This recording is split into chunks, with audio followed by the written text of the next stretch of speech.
নমস্কাৰ এটি গুৰুত্বপূৰ্ণ বাতৰি লৈ নিউজৰ ষ্টুডিঅ'ত মই মুকিবুল হুছেইন। দেৰগাঁও নৰেন শৰ্মা স্মৃতি পথাৰত নৃত্যাঞ্জলি কলাকেন্দ্ৰ উদ্যোগত অনুষ্ঠিত হ'ল শ্ৰী শ্ৰী কৃষ্ণৰ সম্পূৰ্ণ ৰাসলীলা। নিউজৰ এক বিশেষ প্ৰতিবেদন। শনি আৰু দেওবাৰে দেৰগাঁও নৰেন শৰ্মা স্মৃতি পথাৰত নৃত্যাঞ্জলি কলাকেন্দ্ৰৰ উদ্যোগত অনুষ্ঠিত হয় শ্ৰী শ্ৰীকৃষ্ণৰ সম্পূৰ্ণ ৰাসলীলা। আচলতে মই ধন্যবাদ দিব বিচাৰোঁ শান্তমণি দা আৰু তেওঁৰ অনুষ্ঠানক যে আজি মোক দেৰগাঁৱত ইমান সুন্দৰ এখন পূৰ্ণাংগ ৰাসলীলা শ্ৰী শ্ৰী ভগৱান কৃষ্ণৰ আৰু অতিকৈ সৌভাগ্য যে মই ৰাধাৰ চৰিত্ৰত অভিনয় আৰু নৃত্য কৰিবলৈ আহিছোঁ। আজি 15টা বছৰ উজনি অসমৰ বিভিন্ন ঠাইত ৰাস বিভিন্ন চৰিত্ৰ ভগৱানৰ চৰিত্ৰত মই ৰূপায়ণ কৰি দৰ্শকৰ মৰম আদৰ পাইছোঁ আৰু আশা কৰিছোঁ আজি দেৰগাঁওবাসী ৰাইজেও আমাক আশীৰ্বাদ দিব। খুব আগ্ৰহেৰে বাট চাই আছোঁ। মোৰ লগত দীপজ্যোতি আছে, দীপজ্যোতি দাস। তেখেত এগৰাকী খুব উদীয়মান খুব ভাল সত্ৰীয়া নৃত্যশিল্পী। তেখেত আৰু মই একেলগে আজি ৰাধা কৃষ্ণৰ ৰূপত দেৰগাঁওবাসী ৰাইজৰ বাবে সাজু হৈছোঁ। আশা কৰিছোঁ আজি ৰাসখন ভালে কুশলে পাৰ হৈ যাওক। ধন্যবাদ। নিশ্চয় মই অতিকৈ ভাগ্যৱতী যে এনেকুৱা এটা পৰিয়ালত মোক ভগৱানে জন্মগ্ৰহণ কৰিলে যে মোৰ মা মোৰ গুৰু মোৰ দেউতা সংগীত শিল্পী।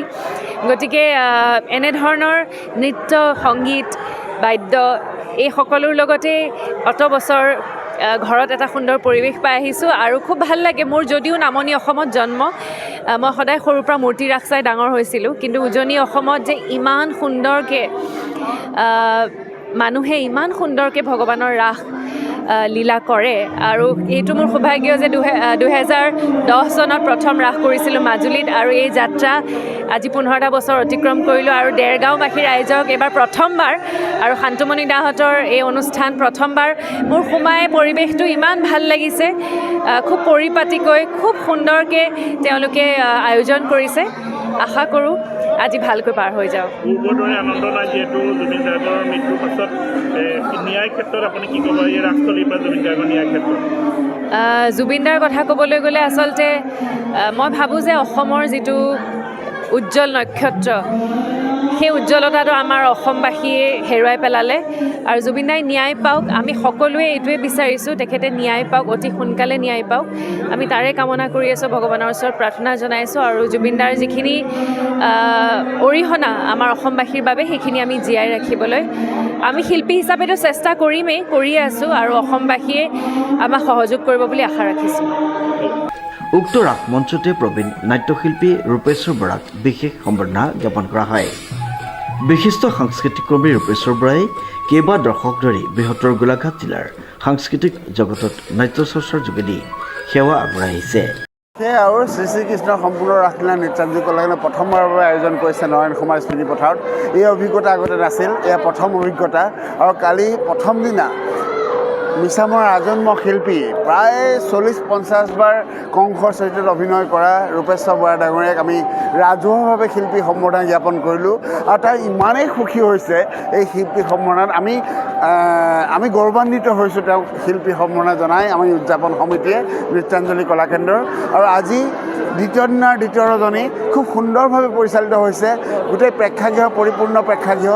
আজি আমাৰ মাজত আছে মেঘৰঞ্জনী মেধি, সংগীত নাটক একাডেমী বঁটা পোৱা দীপজ্যোতি দাস, লগতে কংসৰ চৰিত্ৰত অভিনয় কৰিছে অসমৰ বলিষ্ঠ অভিনেতা দেৰগাঁৱৰ সুসন্তান অচ্যুত কৃষ্ণ আৰু দৈব্যকীৰ চৰিত্ৰত লতাশিল বসন্ত সম্ৰাজ্ঞী শতাব্দী কলিতা, কালকেতুৰ চৰিত্ৰত যোৰহাটৰ প্ৰখ্যাত অভিনেতা প্ৰাঞ্জল প্ৰতিম বৰা।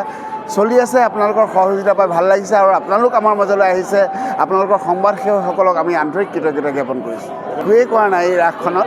মোৰ মানুহজনীয়ে 100% কষ্ট কৰিছে আৰু মই লাষ্টৰ দাণ্ডিয়া নাচৰ 2 মিনিট সময় মই শিকাইছোঁ। বাকী গোটেইখিনি তাই আৰু হিৰো ভূঞাই পৰিচালনা কৰিছে।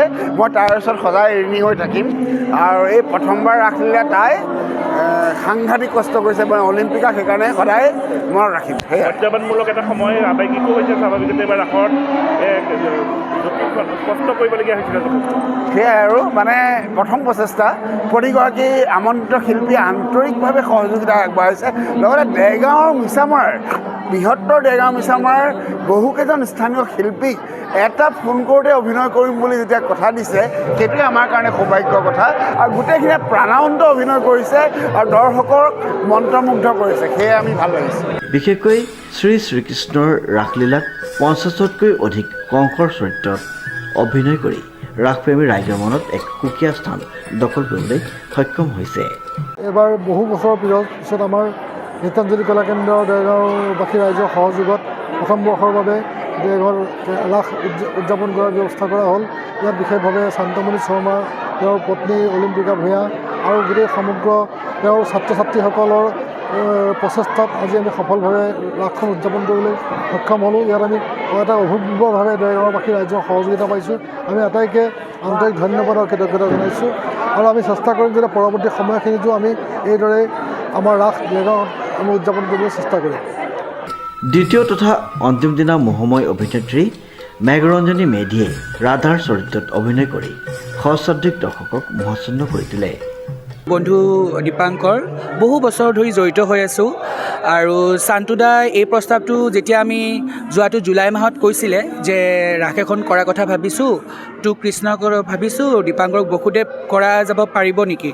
মোৰ চোৱা সুন্দৰ প্ৰস্তাৱ, পাৰি আপোনালোকে আগবঢ়াওক, আমি আছোঁ। তাৰপিছত মোৰ বান্ধৱী মেঘৰঞ্জনীৰ কথা ক'লে, এতিয়া মই খুব সুখী হ'লোঁ।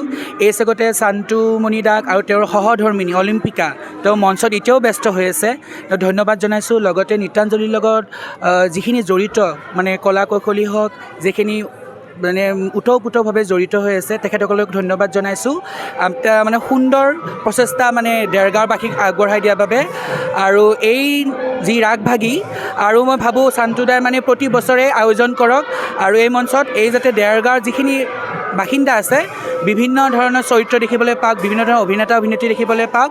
আৰু ইয়াৰ লগতে ধন্যবাদ জনাইছোঁ শিশু শিল্পীবোৰ ওলাই আহিছে, এইটো বহুত ডাঙৰ কথা। তো চান্তুদাক ধন্যবাদ জনাইছোঁ আৰু এই ৰাগভাগী চৰৈৱতী হওক। ধন্যবাদ। দেৰগাঁৱৰ পৰা নৱজ্যোতি ভৰালীৰ ৰিপৰ্ট, নিউজ নাও।